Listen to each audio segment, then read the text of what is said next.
అత్యంత క్రియాశీలక పాత్ర పోషించిన సిఆర్ గారి కూతురు మా సోదరిమణి డాక్టర్ కడియం కావ్యని ఈరోజు కాంగ్రెస్ పార్టీ అభ్యర్థిగా ఈ ఎన్నికల బరిలో దించడం జరిగింది।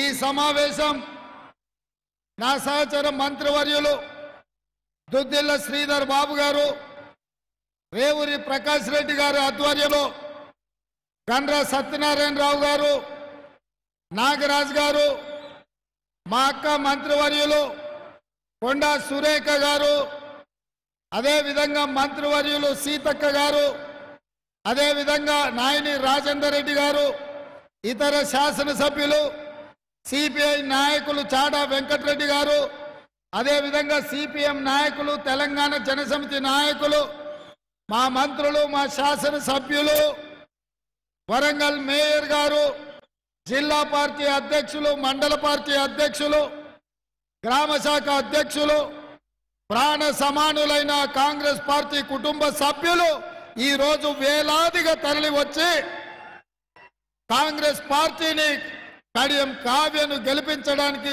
ఆశీర్వదించడానికి వచ్చినందుకు మీకందరికీ మనస్ఫూర్తిగా ధన్యవాదాలు। మిత్రులారా మీరొక్కసారి ఆలోచన చేయండి।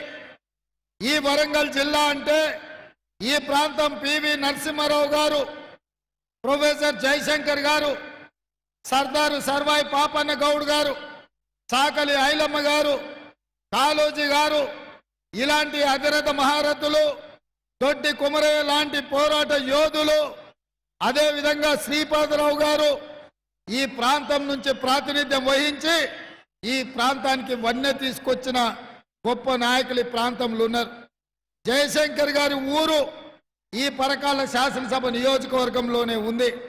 అక్కంపేటను 10 ఏళ్లు ముఖ్యమంత్రిగా ఉన్న చంద్రశేఖర్ రావు కనీసం రెవెన్యూ విలేజ్ గా చేయకపోతే కాంగ్రెస్ పార్టీ అధికారంలో వచ్చిన మొదటి రోజే జయశంకర్ గారి ఊరిని రెవెన్యూ విలేజ్ గా మన ప్రభుత్వం నిర్ణయం తీసుకొని వారి యొక్క తెలంగాణ చిత్తశుద్ధిని, వారి గౌరవాన్ని కాపాడే విధంగా ఈరోజు మన నిర్ణయం తీసుకున్నాం। నేను మా కాంగ్రెస్ పార్టీ కార్యకర్తలకు గుర్తు చేయదలుచుకున్నా, 10 సంవత్సరాలు చంద్రశేఖర్ రావు గారు పెట్టిన అక్రమ కేసులు, జైళ్లను ఎదుర్కొని మా కార్యకర్తలు రక్తాన్ని చెమటగా మార్చి భుజాలు కాయలు కాసేలా 3 రంగుల జెండాను మోసి మొన్న జరిగిన ఎన్నికలలో డిసెంబర్ నాడు చంద్రశేఖర్ రావును బండకేసి కొట్టి 100 మీటర్ల గోతి తీసి పాతి పెట్టి ఈ తెలంగాణ గడ్డ మీద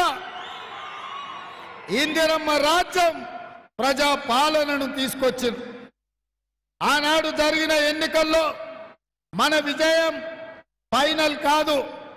ఆనాడు చంద్రశేఖర్ రావును సెమీఫైనల్స్ లో మనం ఓడించినాం।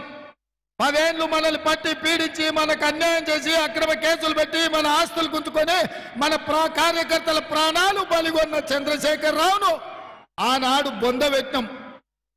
మళ్ళీ 4 నెలలు తిరిగే లోపలనే మళ్ళీ ఎన్నికలు వచ్చినాయి। ఇవాళ మా కార్యకర్తలు అనుకుంటుండొచ్చు మా బాధ్యత తీరిందని, తీరలేదు మిత్రులారా, మీ బాధ్యత పెరిగింది। ఈ బరువును మొయ్యాల్సింది మీరే। ఇప్పుడు ఆడబోతున్న ఆట ఫైనల్స్। ఈ ఫైనల్స్ లో గుజరాత్ నుంచి వచ్చిన మోడీ, అమిత్ షాను ఈ ఫైనల్స్ లో మనం ఢీ కొట్టబోతున్నాం। అందుకే నేను ఇవాళ తెలంగాణ సమాజానికి చెప్పదలుచుకున్నా, తెలంగాణ పౌరుషానికి, గుజరాత్ పెత్తనానికి ఈ ఎన్నికల్లో పోటీ। నిన్నమన్నా నేను కొన్ని అంశాలు ప్రస్తావించిన, 10 సంవత్సరాలు ప్రధానమంత్రిగా ఉన్న నరేంద్ర మోడీ గారు పునర్విభజన చట్టంలో పొందుపరిచిన బయ్యారం ఉక్కు కర్మాగారం మనకి ఇవ్వలేదు, రైల్వే కోచ్ ఫ్యాక్టరీ కాజీపేటలో మనకి ఇవ్వలేదు, ఐటీఐఆర్ కారిడార్ ఇవ్వలేదు, ఐఐఎం ఇవ్వలేదు, ఐఐటి ఇవ్వలేదు, గిరిజన యూనివర్సిటీ తిట్టంగా కొట్టినంత పనిచేస్తే మన ప్రభుత్వం వచ్చినాక ఇచ్చారు। ఇదే కాదు, పాలమూరు రంగారెడ్డి ఎత్తిపోతల పథకానికి జాతీయ హోదా ఇవ్వలేదు, ఇక్కడ మీకు పెట్టిన పరిశ్రమల్ని ఆయన ప్రారంభించలేదు। ఈ ప్రాంతానికి చేయాల్సినంత అన్యాయం, ద్రోహం చేసిండు। ఈ వరంగల్ ఔటర్ రింగ్ రోడ్డు పూర్తి కాలే. ఈ వరంగల్కి ఎయిర్పోర్ట్ రావాల్సి ఉంటే కేంద్ర ప్రభుత్వం అడ్డుకొని వరంగల్లో నిర్మించాల్సిన ఎయిర్పోర్ట్ కూడా ఇవాళ అడ్డుకున్నాడు నరేంద్ర మోడీ గారు, అమిత్ షా గారు, భారతీయ జనతా పార్టీ. ఈ అన్ని అంశాలను నేను ప్రస్తావించిన. ఈ అన్ని అంశాల మీద నరేంద్ర మోడీని, భారతీయ జనతా పార్టీని నేను నిలదీసిన. ఇక అది కక్ష పెట్టుకొని, కక్షతోని ఎట్లయితే చంద్రశేఖర్ రావు 10 సంవత్సరాలు లక్షలాది మంది మన కార్యకర్తల మీద కేసులు పెట్టిండ్రు, నన్ను అక్రమంగా నిర్బంధించి చెంచల్గూడ, చేర్లపల్లికి పంపించిండో అదే విధానాన్ని ఇవాళ బీజేపీ నాయకులు ఎన్నుకున్నారు. నిన్న మొన్న నేను మాట్లాడిన Bharatiya Janata party is bar 400 పార్ అంటుండ్రు. అంటే 400 సీట్లు కావాలని.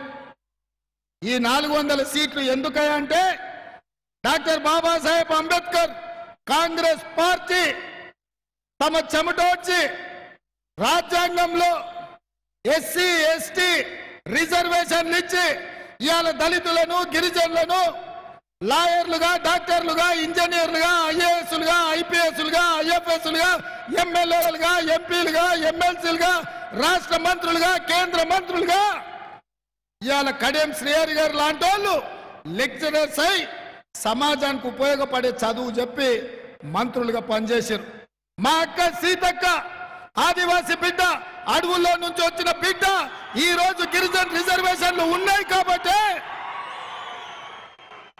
కాంగ్రెస్ పార్టీ రిజర్వేషన్లు ఇచ్చింది కాబట్టి అక్క ఇవాళ మంత్రి అయింది.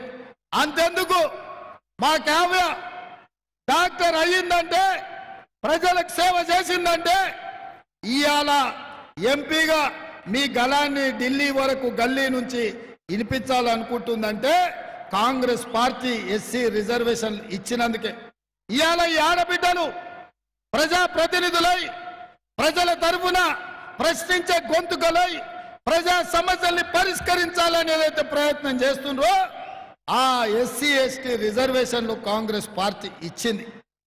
ఇదే కాకుండా 1978లో ప్రజల జీవితాలలో మార్పు రాలేదు. బలహీన వర్గాలకు, బీసీలకు, ఓబీసీలకు రిజర్వేషన్లు ఇవ్వాలని ఆలోచన చేసింది. అందుకే 1978లో రాష్ట్రపతి ఆనాడు బీపీ మండల్ కమిషన్ నియమించి బీసీ, ఓబీసీలకు రిజర్వేషన్లు ఇచ్చే దాని మీద నివేదిక తీసుకున్నారు. వారు ఇచ్చిన నివేదిక ప్రకారం 52% జనాభా బీసీలు, ఓబీసీలు ఉన్నారు. వాళ్ళకి 27% రిజర్వేషన్ ఇవ్వమని ఆనాడు రికమెండ్ చేశారు. 1990లో ఆ రికమెండేషన్ అమలు చేసి బీసీలకు రిజర్వేషన్లు ఇస్తే బీజేపీ, ఆర్ఎస్ఎస్ కు సంబంధించిన నాయకులందరూ బయటికి వెళ్ళి మండల్ కమిషన్ కు వ్యతిరేకంగా కమండల్ నినాదంతో ఆనాడు అద్వానీ గారు రథయాత్ర చేపట్టి మండల్ కమిషన్ ను వ్యతిరేకించిండ్రు. రిజర్వేషన్ వ్యతిరేక పోరాటాలను నిర్మించిండ్రు. ఆ కేసు సుప్రీంకోర్టుకి వెళ్తే సుప్రీంకోర్టు రిజర్వేషన్లను సమర్థించుకుంటూ ఒకవేళ 50% కంటే మీరు ఎక్కువ రిజర్వేషన్లు ఇవ్వాలి అని అంటే బీసీల జనాభా లెక్క కట్టాలి, లెక్క కట్టినాకనే ఇవాళ రిజర్వేషన్లు ఇవ్వాలి అని చెప్పారు. అందుకే రాహుల్ గాంధీ గారు భారత్ జోడో యాత్ర సందర్భంగా కన్యాకుమారి నుంచి కశ్మీర్ వరకు 150 రోజులు 4000 కిలోమీటర్లు తండాలలో, గూడాలలో, పల్లెల్లో తిరుగుకుంటూ ప్రతి పేదవాడిని కలుసుకుంటూ వాళ్ళ అభిప్రాయం మేరకు బీసీ జనాభాను లెక్కించే ఆదేశాలు ఇచ్చిండు. నేను ముఖ్యమంత్రి అయినంబడే మా సహచర మంత్రి పొన్నం ప్రభాకర్ గారికి ఆదేశాలు ఇచ్చి నిధులు కేటాయించి బీసీ జనాభా లెక్క కట్టండి, బీసీ జనాభా ప్రాతిపదికన నిధులు ఇవ్వాలి, రిజర్వేషన్లు పెంచాలి అని నిర్ణయం తీసుకున్నాం. ఒక పక్కన బీసీ జనాభా లెక్క కట్టి రిజర్వేషన్లు పెంచాలని మేమంటుంటే బీజేపీ నాయకులు నరేంద్ర మోడీ, అమిత్ షా నుంచి మొదలు పెడితే జేపీ నడ్డా వరకు, బండి సంజయ్ వరకు, కిషన్ రెడ్డి వరకు, ధర్మపురి అరవింద్ వరకు బీజేపీ నాయకులు రిజర్వేషన్లను రద్దు చేస్తాం, మాకు 400 సీట్లు ఇవ్వండి అంటున్నారు. అంటే నేనేమన్నా మీకు 400 సీట్లు ఇస్తే దళితులకు, గిరిజనులకు, బలైన వర్గాలకు నష్టం జరుగుద్ది, ఈ నష్టాన్ని జరగనిచ్చేది లేదు, ఎస్సీ ఎస్టీ బీసీల తరఫున మేము కొట్లాడతామని నేను గల్లీ నుంచి ఢిల్లీ వరకు అందరితో మాట్లాడిన. అచ్చం చంద్రశేఖరరావు ఆత్మ అమిత్ షాని ఆవహించినట్టుంది. ఢిల్లీలో కేసు కట్టిండు నా మీద. ఢిల్లీ నుంచి పోలీసులను పంపించిండు గాంధీ భవన్ కు. కార్యకర్తలారా మీరు ఆలోచన చేయండి. ప్రజాస్వామ్యంలో మనం ప్రశ్నించే అధికారం లేదా? ప్రశ్నించే హక్కు లేదా? దళితుల పక్కన, గిరిజనుల పక్కన, బలైన వర్గాల పక్కన నిలబడితే గుజరాత్ పెత్తందారులు, ఢిల్లీ సుల్తాన్లు ఢిల్లీలో కేసులు పెట్టి ఇవాళ గాంధీ భవన్ కు పంపించి రేవంత్ రెడ్డిని పట్టుకరాపోండి అని పంపించారు. నేను అడుగుతున్న మా కార్యకర్తలు, మా సోదరుల్ని, మీరు అండగా నిలబడితే అది ఢిల్లీ అయినా గుజరాత్ అయినా బండ కేసి కొట్టమా లేదా? మీ రేవంత్ అన్న ఎన్నడైనా కేసులకు భయపడ్డా?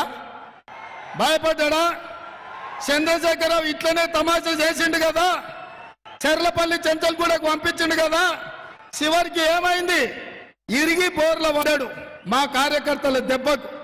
ఇవాళ బీజేపీ వాళ్ళు అనుకుంటారు ఈడీ, ఇన్కమ్ ట్యాక్స్, సిబిఐతో పాటు ఇవాళ కాంగ్రెస్ నిలువరించాలి, రేవంత్ రెడ్డిని భయపెట్టాలంటే ఢిల్లీ నుంచి పోలీసులను పంపించాలని. అందుకే నేను ఇవాళ సూటిగా భారతీయ జనతా పార్టీ నాయకులకు నేను సవాలు విసురుతున్నా. చూసుకుందాం బిడ్డ, మీ గుజరాత్ పెత్తనమా, మా తెలంగాణ పౌరుషమా? ఈ తెలంగాణ పౌరుషం ఎవరి ముందు తల వంచదు. నిజాంల నుంచి, రజాకర్ల నుంచి పొలిమేర్లు దాటే వరకు దిగంతాలకు తరిమి నవాబుల లాగుల్లో తొండలిడిసి కొట్టి ఈ ప్రాంతాన్ని విముక్తి చేపించినాం. ఉమ్మడి రాష్ట్రంలో సమైక్య పాలనలో పౌరుషంతో పోరాడి తెలంగాణ రాష్ట్రాన్ని తెచ్చుకున్న రాష్ట్రానికి చీడగా పట్టిన చంద్రశేఖర్ రావును మనము వదిలించుకున్నాం. అందుకే మిత్రులారా, ఇవాళ నేను ఒక మాట చెప్పదలుచుకున్నా. ఎవరైనా ఈ దేశంలో ఎవరు వచ్చినా బీసీలు, ఎస్సీలు, ఎస్టీల రిజర్వేషన్లకు కాంగ్రెస్ పార్టీ అండగా నిలబడుతుంది. ఇవాళ ఈ రాష్ట్రంలో ఇక్కడ ఎవరు భయపడటం లేడు. ఢిల్లీ పోలీసులను కాదు, సరిహద్దుల్లో ఉన్న సైన్యాన్ని తెచ్చుకో, నీ మొత్తం గుజరాత్ను దించు బిడ్డ. ఎట్లా వస్తారో చూస్తే తెలంగాణలో మీరు అనుకుంటారో మీ చేతిలో అధికారం ఉంది కదా అని ఢిల్లీ పోలీసులను పంపించాలని.